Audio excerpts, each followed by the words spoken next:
Welcome back to session 2, Patients Leading the Way, Research from Within. Please feel free to type any questions that you have for today's speakers into the chat box or into the question and answer box, or any comments that you have into the chat box. And if you need to, we have closed captions available at the bottom of your screen. I'd like to hand over now to Allison FitzGerald, who is going to host the session. Hi, welcome to the session. I am going to hand it over to Paul Mendoza, who will get us started, and I look forward to speaking with everybody. Hi everyone, I'm Paul Mendoza, one of your steering committee for PXP 2025, and I'm also representing psoriatic disease for my community. And this topic is very interesting and very helpful for everyone because as patient leaders or patient representatives or patient partners, we experience a lot of some setbacks or challenges on how to do things, but most most of it is that as patients is the one who fills those gaps. So we're gonna hear from our speakers for this session. What were their challenges and how did they overcome those challenges? So in this session, we have 3 speakers, and we have Matthew Berryman and Penelope McMillan and Allison FitzGerald. So later, they'll be able to give you how they'll be able to introduce themselves before they start their presentation. So in each presentation, they're gonna have around 10 to 12 minutes, and after that, we're gonna have the Q&A all together as a panel. And again, for everyone, I'm sure that you want to know what they did, or if there's something that you feel that it's a challenge for you, you can type it in the Q&A. So I won't. So let's start this session. Let me welcome Matthew Berryman as our first speaker for this panel discussion. Thank you, Paul. Up.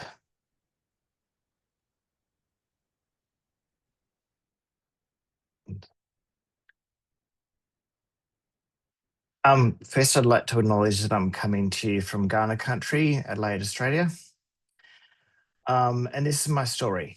I started life as a PhD student, working in the area of computational and mathematical modelling as applied to biology, and wrote a paper as part of one of the papers as part of my PhD that I wrote.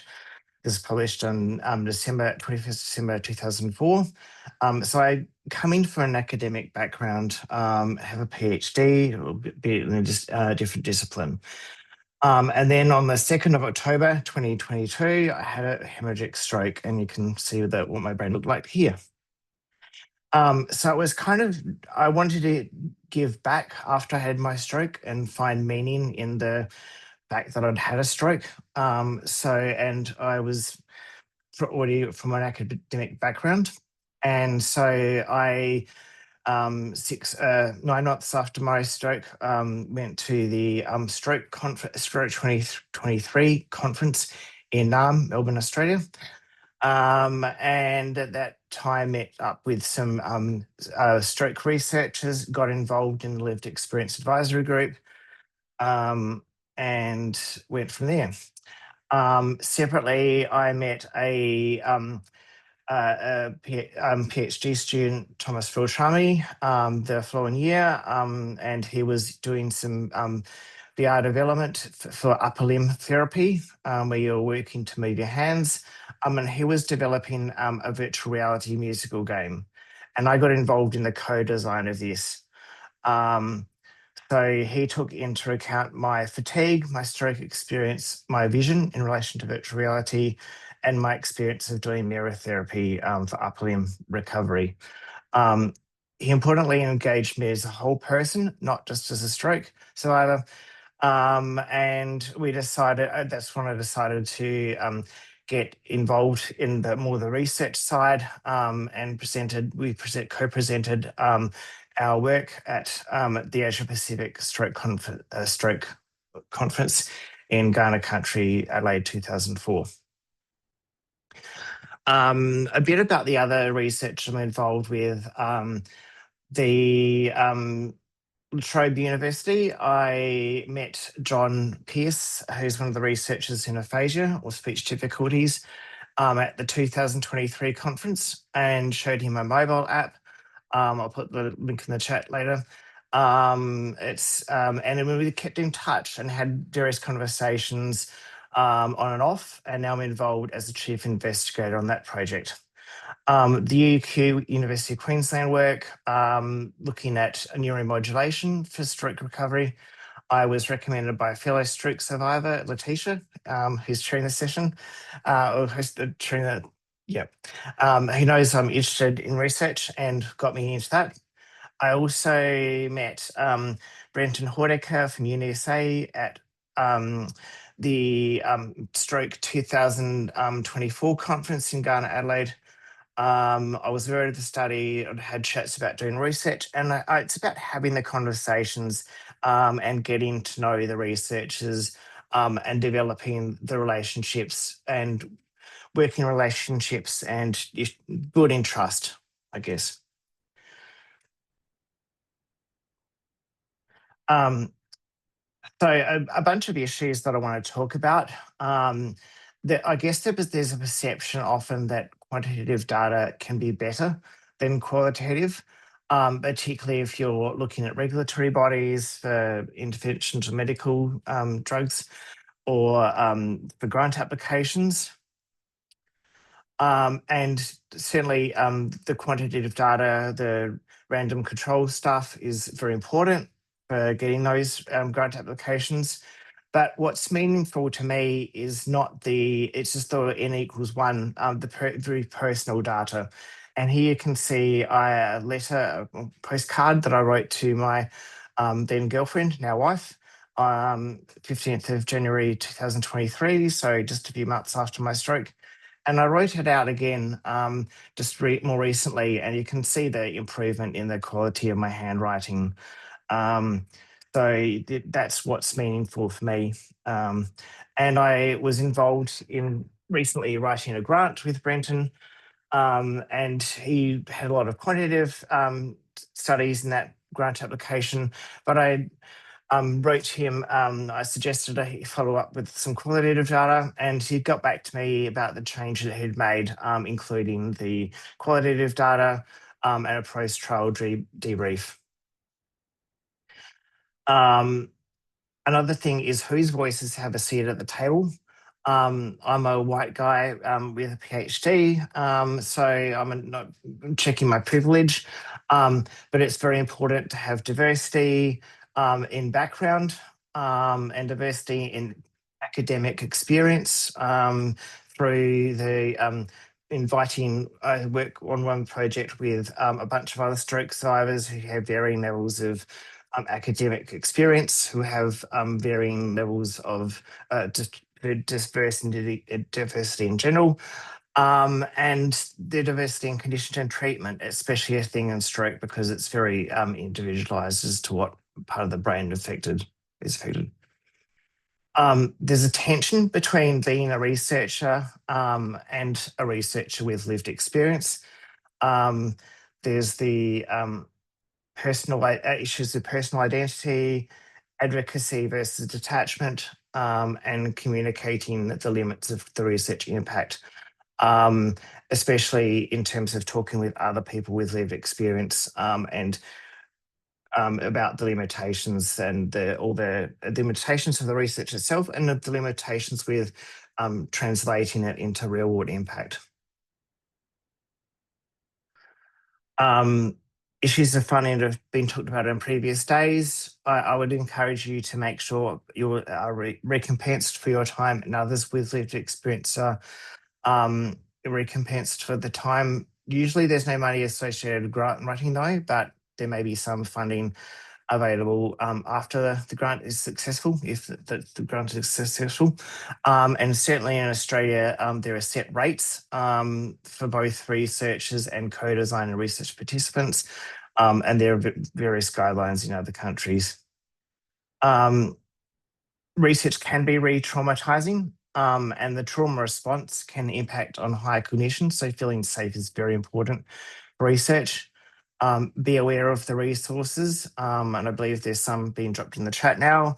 And also there's just a reminder about the breakout room if you need the space with some additional resources in there. Conferences can have pros and cons. You get to hear about the latest advances. You're being among your own tribe, people with lived experience, or at least the researchers with some understanding. Though the conferences can be really intense generally, and you can revisit aspects of the trauma. And I encourage you to find lived experience buddy or buddies or mentors for the conferences. If you so the stroke resources are about if you need general guidance on stroke, if you have any of these signs in any one, you need to call emergency. I had all three: face drooping, arms, I couldn't lift both arms, my speech was non-existent, and it's important to call emergency services straight away. There's the need to co-construct emotional infrastructure. And what I mean by this, it's about deliberate practices, mutual care, resilient scaffolding, and build capacity in yourself and also the other researchers that you're working with, and build together. It's a shared responsibility. Adopt a post-traumatic growth mindset. It's not post-traumatic stress, it's post-traumatic growth. Reframe the challenge that you've had. Cultivate resilience in yourself, and embrace learning and lead with authenticity. And just some resources for the purpose that I mentioned.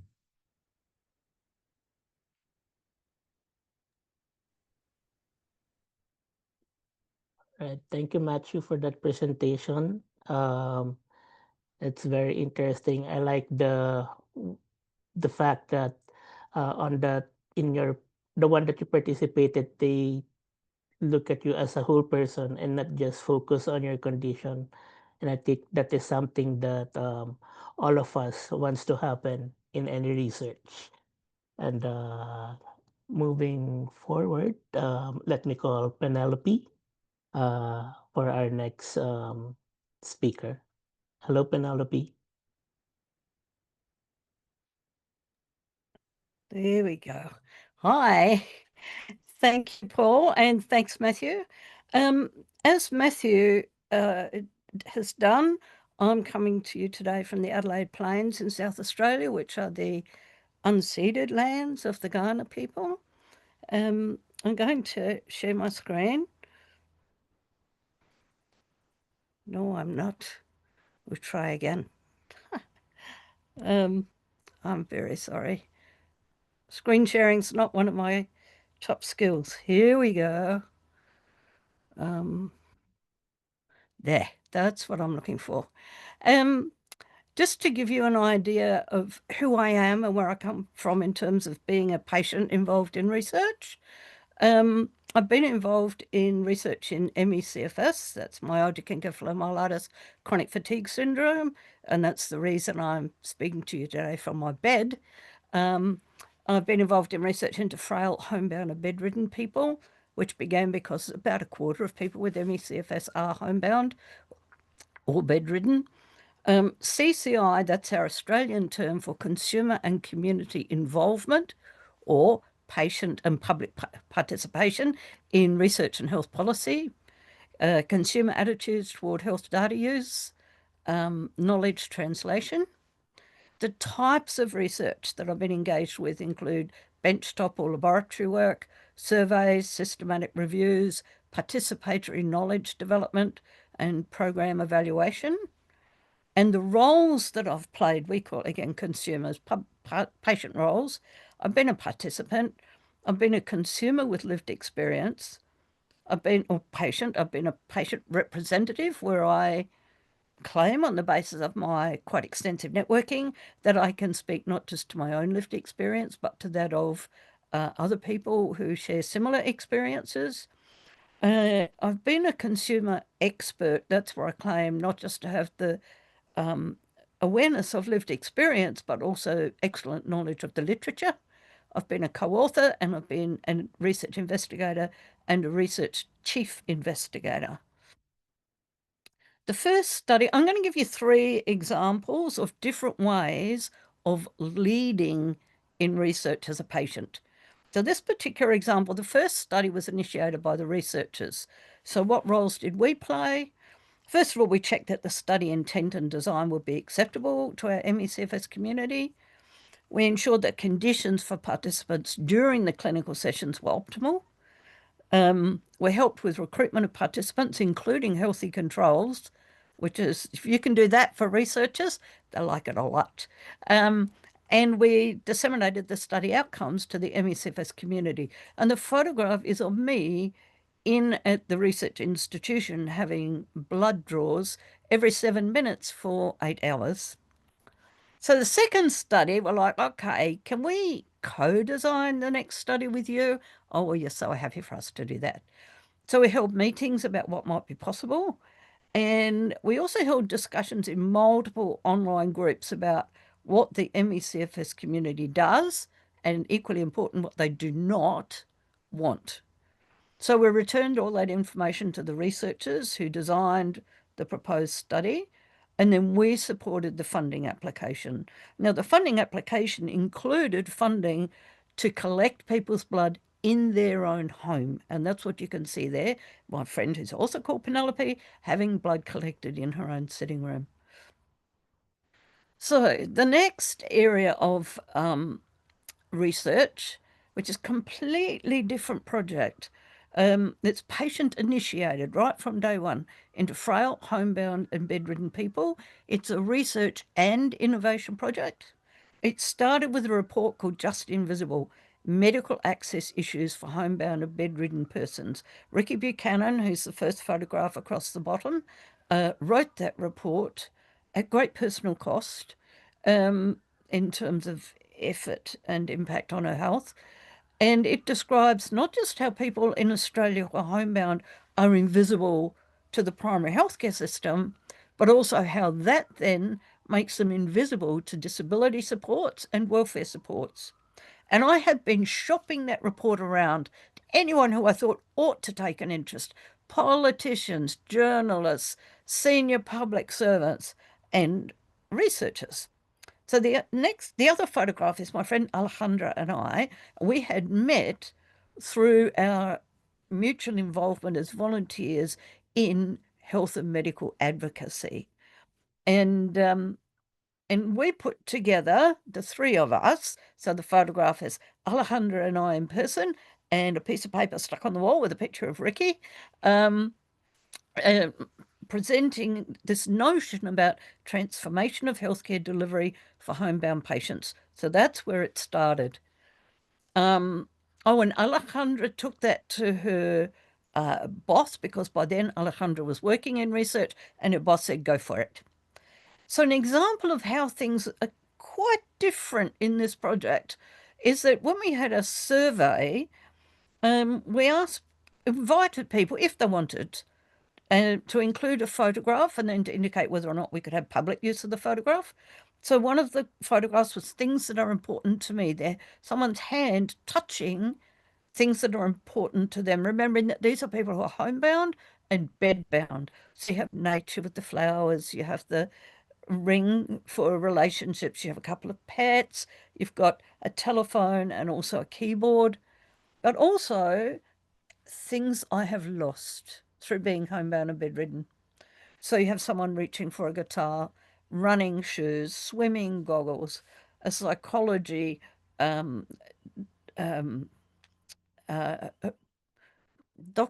book for professional psychologists, a My words are leaving me. Anyway, it's medical, giving up on a medical career. Examples of key outputs from this quite complex project include videos, a brief one for social media, and that's what the photograph is, the opening image in a 45-second video, because people who are homebound tend to be invisible in our communities. And the idea was this would be a very quick way for, in 45 seconds, to indicate what does it actually mean to be homebound, to not leave your home. And then a longer video for use in presentations. We prepared a report to the community, done conference presentations, conference posters, including a multimedia poster where there were multiple screens and each screen had images, text, video. We had book chapters of different kinds, academic papers of different kinds. We published a systematic review that links directly to a major advocacy issue in Australia for health access for people who are homebound.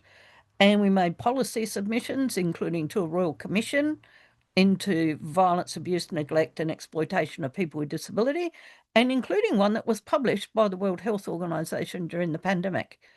The other project I want to talk about is leading from behind, because we don't always get a chance to be there on day one.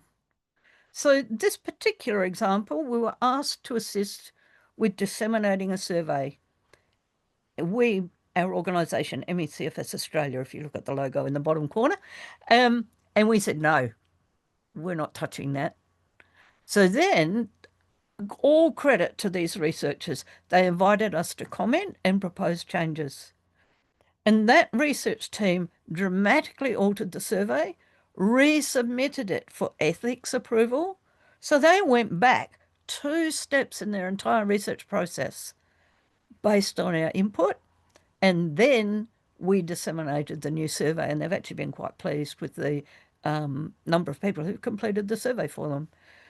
So my key takeaways are, firstly, network, network, network, whether it's in person or online, whether it's one-to-one or with groups, just be in touch with people. And secondly, power can be increased through organisations, through groups, through alliances. For example, I've been involved in developing what we call consumer and you might call patient engagement with the South Australian Health and Medical Research Institute, which is partners with all our major teaching and research hospitals, with all our universities and other research institutions. And therefore, that connects me with all those people. And that organisation has power that our little charity never does.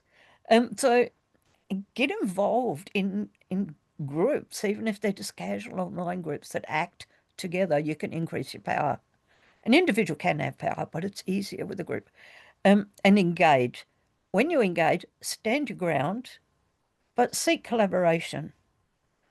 So, you know, we said we're not going to disseminate your survey. We didn't stop there. We said, look, you know, would you like some feedback from us? You know, stand your ground, but your purpose is collaboration. So that's what I have to say, and I look forward to meeting you in the Q&A.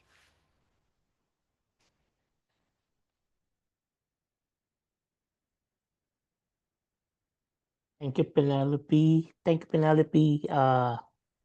Your work is so amazing and very encouraging, especially for those who thinks, especially for those who's joining us, that if you feel that some of your community is inaccessible or how can they be part of it, I think I do Thank you, agree, Paul. Penelope, that network, build alliances, and talk to people so that they can help you change things. Thank you, Yes. Penelope. And again, guys, for those who are here, you can type your questions or comments on what they had, on what the things that they've done for Penelope and Matthew. And now let me introduce my co-facilitator for this session, and it's Allison FitzGerald. The Hi, stage is Paul. yours, Thank Allison. you. Penelope, you gave me the perfect segue. Paul and I are sharing this particular part of the webinar because it is all about the power of partnership and the power of doing things together. While one voice can be incredibly life-changing, there are certain limitations to that. And about 10 years ago, an organization was formed in the skin area. And it was a group of patient organizations that got together and said, there's only so much we can do as individual voices or as one disease voices or as just a national or a regional voice. What would happen if we got together?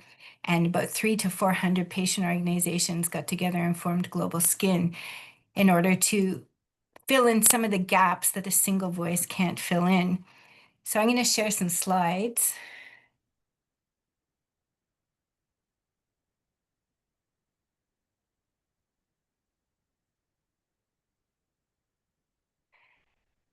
And one of the jobs that we came up with was to actually make some of this invisibility visible and to break some of the barriers and to bring thousands of voices of people with lived experience together into one unified voice.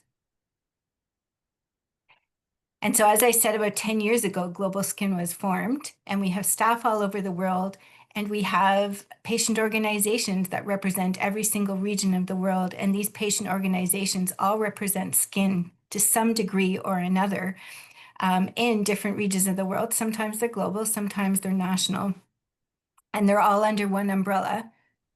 Because one of the issues that they realized as a single voice when they met at the World Congress of Dermatology back in 2015 is while a single voice can be quite powerful, HTAs and other decision-making bodies have difficulty figuring out how to integrate that single voice. Because oftentimes when you get to the level of this decision-making, they need hard data.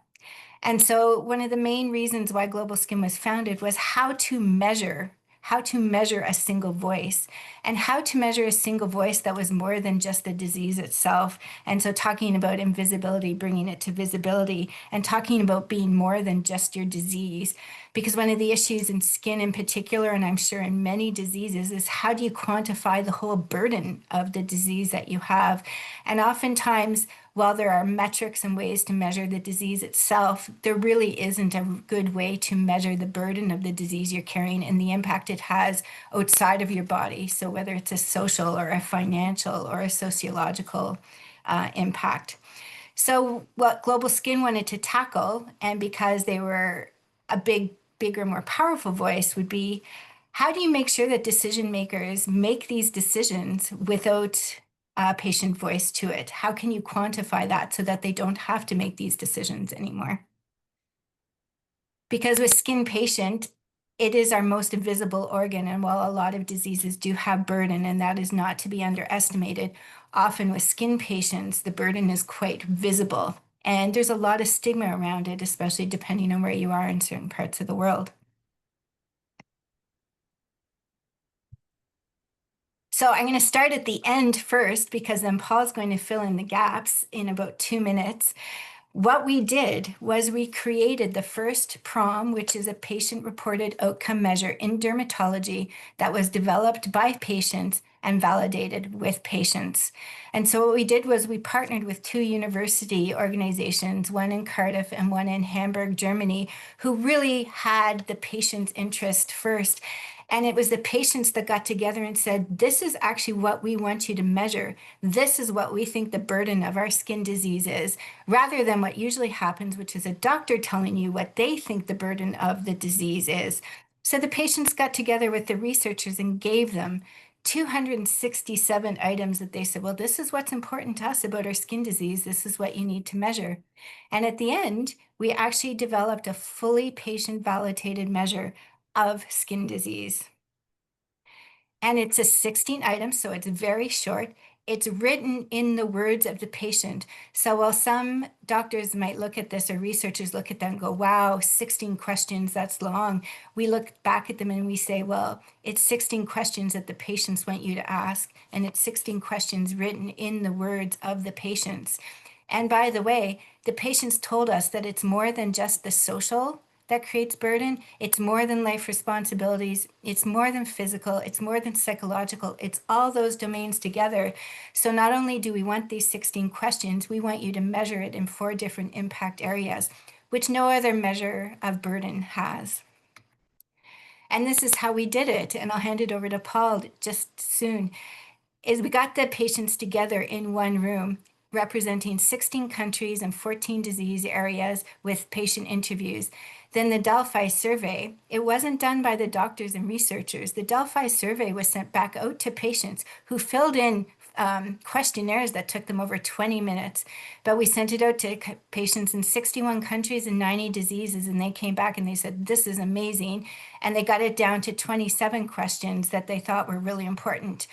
Then the researchers went back and interviewed patients and said, did this make sense? And the patients said, well, one of them doesn't really work, and they got it down to 26 questions. Then the researchers took it back and said, okay, we're going to run some psychometrics on it. But they didn't do it themselves again. They sent it back out to the patients, and using something called rash analysis for you statistics nerds out there, you can't have more than 500 patients. So we actually had to narrow down how many patients we sent it to. We did survey 1, we did survey 2, test, retest, always back to the patients completing it, till we finally ended up with the PRID measure I showed you earlier at 16 questions, which we then launched into a grid study to gather all the data from the patients so that we could get a huge number of impact data points to then share with the patients. And because the patient voice was so important, I'm going to hand it over to Paul. He's one of our amazing patient organization leads who helped participate and define what this project would look like. So over to you, Paul. Yeah, and as someone, as a patient, it's very important for us to be felt heard and to be involved, not just at the end of the process, but most importantly, just just for the planning stage. And it was such a game changer for us. And thank you to Global Skin for really leading this initiative, to Alison, to Jennifer, and to the rest of the secretariat and the leadership. And Karen is here as well, joining us from Psoriasis Australia. So yeah, again, just want to echo that being part of it is really exciting, because most of us always look for that data. And when we want some changes in health policy, even though it's the government's duty to get that data or to get that patient registry, most of the burden always goes to the patient organizations. And this is something that we are excited about, that we can share and we can use this data in lobbying the health policies that we want. And it also changed the concept of uh, it's just a skin condition. It's just a cosmetic one. It's nothing serious. But if you look at this survey in this data, it's it's not just about getting a flawless skin. It's not just about looking beautiful, but it's something that you want to be comfortable with, and it is something that that the burden that it entails, you want them to understand that, hey, it's not just something that you need to do or remedy with, but the impact of it is very huge. And for us, it's and for i- as Alison said earlier, it's a group effort. uh, it's a number of skin diseases, it's a number of patient organizations, and as part of Global Skin, in the national level and even in the region, we push this survey for those people to participate and show that we need to let our voice out, because how can they understand if we will not participate in this? It's about time that that the true feelings, the true burden should be shown and should be understood by other people. And and uh, and we're just happy as well because last May, the resolution for skin health was approved in World Health Assembly last May, And the data that the Global Skin has gathered is a key role in doing that. And we're also excited because for the PRID, so the reported outcomes will be used to really have a concrete report or concrete data, real world evidence that WHO um, will uh, will accept or will use in pushing for skin health policies all over the world. So that's why we are very excited, and as Matthew earlier said,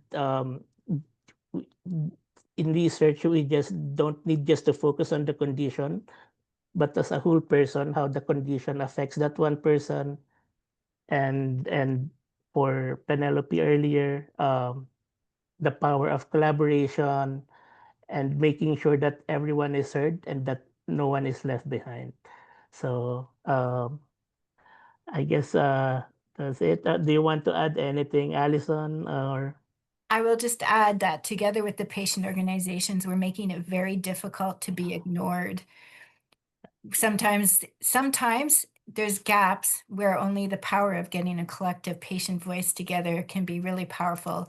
And when you create a measure like this, you can't ignore the data. It's a valid, quantifiable, made by patients measure, which means that people can't dismiss it out of hand. So together with the patient organizations, we're making it hard to be ignored. And that's really important to us.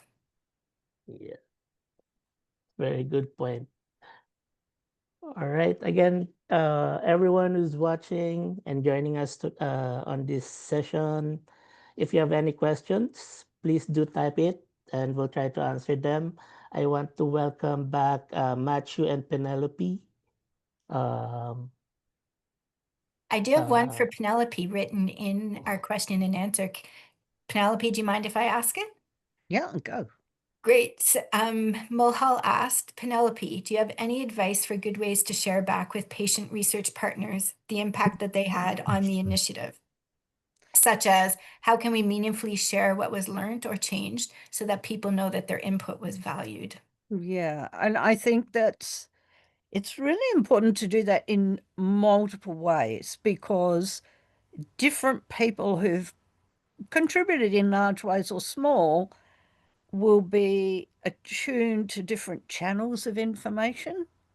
So you can do things like, share any concrete outputs, on social media, and people do it in blogs and LinkedIn and so on. And you can also reach out to the media and then share any media reporting back to the community. But then there's also organizations have newsletters and magazines, websites.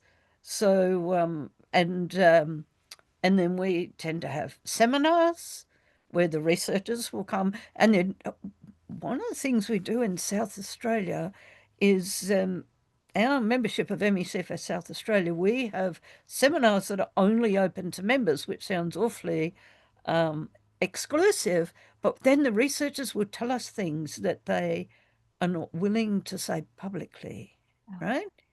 Including information about stuff which has yet to be published, right? Because normally you don't talk publicly about what hasn't been published. But if you invite them to a confidential private seminar, and people can attend, once upon a time that used to be in person, now it's online as a general rule, but then we record it, and for members only, because that's what we promised the presenters, they can go back to that presentation at any time in the member area of our website. So I think the important thing is to not just use one way of letting your community know the impact they've had, but every way you can possibly think of, because no one's going to get all of that. They're just going to pick up the bits that they're personally connected to. Yeah. Multimodal forms of dissemination can be particularly important for any language difficulties, whether it's from stroke or just people's personal preferences for communication styles. So I always encourage the use of plain language where possible. Yes. Yep. Yeah. One learning I did have, there isn't any questions right now, but we can get people to throw it in the chat. One learning that we had when it came to research and quantifying qualitative data is that it takes time and a lot of patience. So I'm getting a lot of nods. I think we were hoping as a patient organization that once we got going, things would happen quickly. And I think one of the things we had to realize is when you do it well and you do it with a lot of rigorous attention, and if you want to get it published, these steps can take sometimes years. And so don't give up hope, don't lose patience, be that squeaky wheel, but you might have to do it time and time and time and time and time again. Just keep making them hear your voice, keep pushing back, keep challenging the status quo, keep training the researchers to involve you. Just know that it's not going to happen the first time through. And it takes them a while to change their methodology because they're used to doing things the same way. They have to then train their universities to change their methodologies. Good research can take time and patience. And I love that somebody laughing because they've experienced that too, I'm sure. Yeah, I want to say also, even from the more formal end, like our systematic review of telehealth for people who are homebound, which is critical to advocacy here in Australia, because we don't have access to government subsidised telehealth if you're homebound, because you can't get telehealth unless you have face-to-face consults. It's a nonsense, but it's how it is. It took 15 months to get it published. And yet we're waiting on the publication so we can push it at the health minister and people like that. The research world moves really At a slowly. different pace. Some more questions are coming through, so I hope I catch them all. Paul and Allison, so Paul, you can take this, but I can answer first. Very impressive that you brought together a global collaboration. Would be curious to hear any tips for how to sustain that, and is it resource intensive? Yes, far more resource intensive than we ever thought it would be. And I think once we found out it was really resource intensive, it got even more resource intensive. But we did a really good job informing our funders as to how it was working and reporting on it so that our funding didn't dry up, although it did slow down a little bit. And I think the Global Skin membership base was bought in enough and understood enough what we wanted to do that while they got a little bit bored and they realized this was taking a lot longer than we said it would, and it did, it took a lot longer than we told them it would, they were fully bought into what it was we were trying to do. So in order to sustain it, there was a lot of communication and a lot of honesty and collaboration involved. Paul, do you have anything to add to that? I think another thing that I want to highlight on that is that the member organizations of Global Skin, though they represent different conditions, somehow really bonded together. They created that safe space that everyone is important, whether you're a new organization or you just started or you're an old organization. Everyone is welcome. And one thing that I appreciated is that there's no competition or whatsoever because everyone is set their mind on that one goal and they believe that everything is really needed. That having this one is really a need for everyone. And so everyone is really willingly help and support this initiative. So I guess it's also creating that safe environment, a welcoming environment that whether you know a lot, you're new, or you're a seasoned advocate, you will always have a seat on the table and your voice could always be put out there. Yes, thanks, Paul. The next question. How do you encourage more patients to want to get involved more deeply in research, and how do we build that capacity? And maybe over to you, Matthew, or you, Penelope, just as single contributors, although you both mentioned a network. How do you grow that network and grow that voice? So I have a particular answer. I skipped over it fairly quickly, I think. The fact that I've been heavily involved in the whole business of what we call consumer and community involvement or patient and public participation in health and medical research. Something we've done recently locally, Health Translation SA, we've been running masterclasses where we bring consumers or patients and carers and researchers together, and we train them together over 5 hours in how to work together, the patients and the researchers. So that builds capacity in those who are interested. I think the other part of Janelle's question is, how do you gather people up and get them interested in doing it in the first place, right? It's one thing to train someone who says, yeah, actually, I am interested, but how do you drag them in? That's a really big one. And so I there can is, speak. Yep. Sorry. It's a two-sided question. I guess there's one side of the coin in educating the researchers without lived experience. But there's also how, and one of the questions already answered in the chat was about how do you get just as a patient into research, and how do you build capacity as a patient or this person with lived experience. With in the stroke world, I'm sorry, it's the world I inhabit. There's a bunch of training resources that have been developed, some of which I'll drop in the chat, about for the stroke researchers, to train them up and how to work effectively with people with lived experience, and actually in Australian context have to do that before you get into before the Stroke Foundation will put you in touch with patients or consumers. And from the flip side, the Stroke Foundation regularly advertise research projects that we can get involved in co-design, and then from there it's probably a next step to work.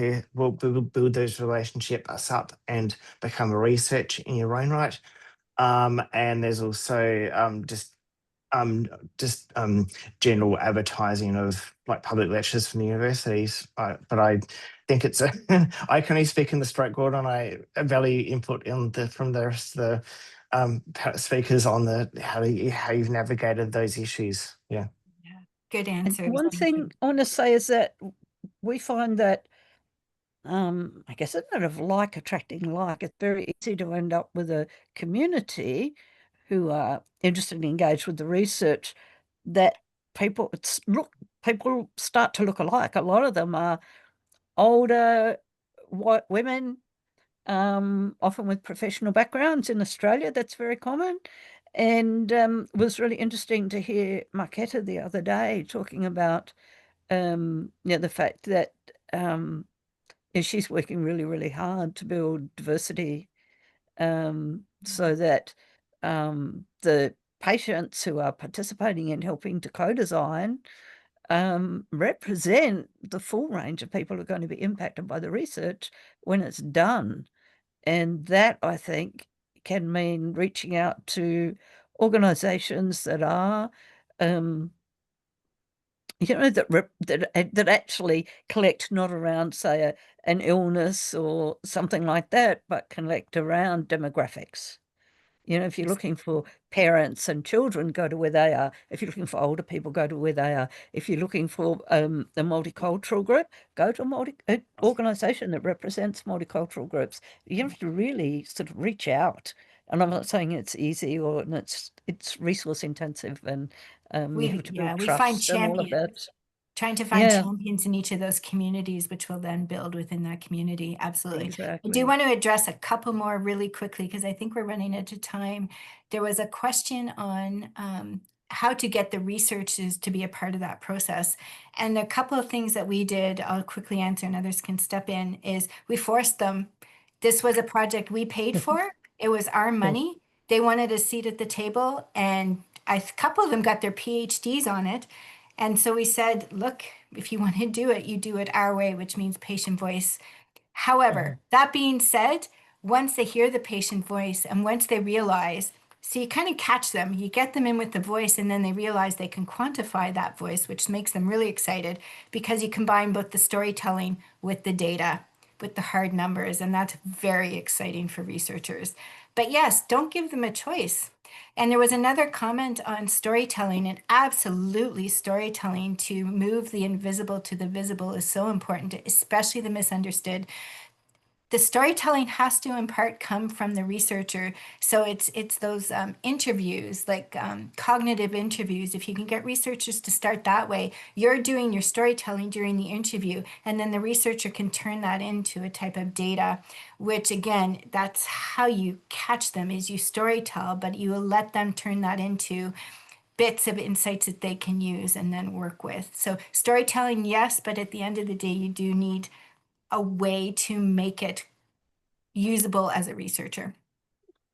Any other responses to that? I think you captured it, Allison. Yeah. Because researchers are hardwired. I think Matthew could agree with this. You're hardwired Yeah. for wanting to be able to put validity and robustness around the story that you're being Yep. told. So yes, it's an experience, but there has to be not a quantifiable necessarily, but there has to be, yeah. Putting a number of things or some robustness around things is important, but it's equally important to, and probably where I'd start where I'm doing research, with the drawing on the lived experience and the stories and the power of those stories. So yeah. These have been excellent questions. What an exciting panel. Yeah. Amazing stories, Penelope and Matthew and Paul. Letitia, how are we doing? Have I missed any of the questions? We still have a few more minutes if anybody has any more questions that they would like to ask. Yes, registries is a whole other ball of wax. I agree with that. Probably not one we can touch. That's probably an entire other webinar. Yes.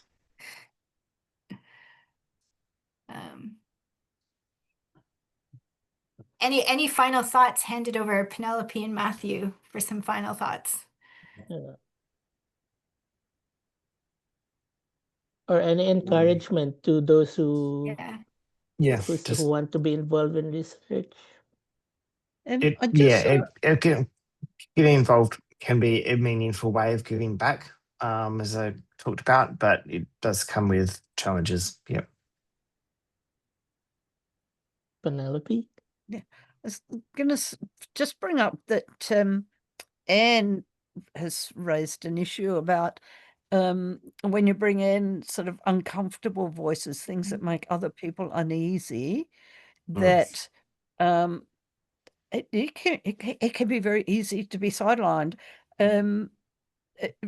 Someone who I've worked with in this engaging with advocacy as well as with research, a new policy had come out and I said, ugh, they've left this group out again. And she said to me, yes, she said, every time I say it, it's like they can't even hear me. Right? When you say, what about these people over here? Or what about this issue over there? If people don't, and Anne's going, exactly, that's what Anne was talking about.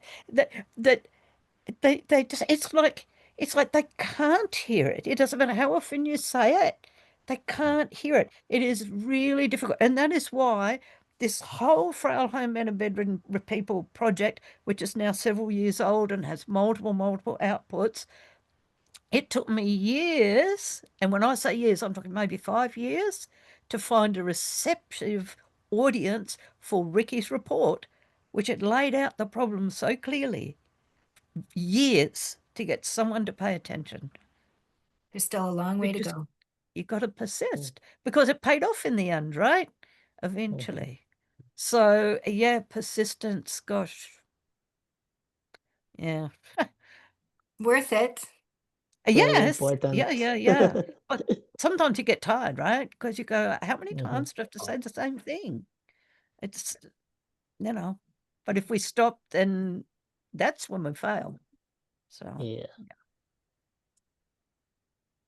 So Paul, over to you. Okay.